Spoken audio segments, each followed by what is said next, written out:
और जनाब आए जनाब पूछते हैं जनाब क्या मुतालबा इनका। जी जनाब ये नाम मेरा नाम अजीत चौधरी तनवीर अख्तर है जी। जेलम शहर का रहने वाला वा। गरीबों की बात भाण के निकले बिजली के बिलों टैक्स लगा रहे अभी साड़ी उन्होंने अपील है अभी किसी जवाब देनी अभी सिर्फ और सिर्फ पाकिस्तानी हाँ और साडा इन्हों का मुतालबा है कि पेट्रोल सस्ता करो, डीजल सस्ता करो, बिजली सस्ता करो ताकि कोई गरीब नूं जीने का हक दो।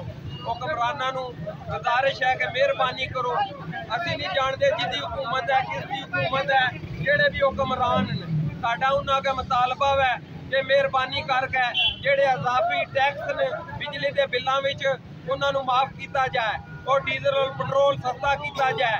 असी मैं एक बार फिर कहना साडा किसी जमात नाल कोई तलक नहीं।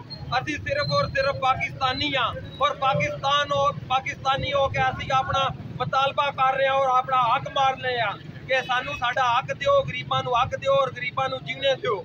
जी जी ये जनाब अवाम की आवाज़ है, कोई सियासी पार्टी नहीं, ये अवाम की आवाज़ है कि बिलों से टैक्स खत्म किया जाए। हाँ जी पेट्रोल डीजल सस्ता किया जाए। जनाब अवाम देख लो कि अवाम है जनाब अज जनाब अवाम निकली है बंदे हाँ जी कोई सियासी बंदे नहीं कोई सियासी पार्टी का न्यूज़ जावा जी जेल।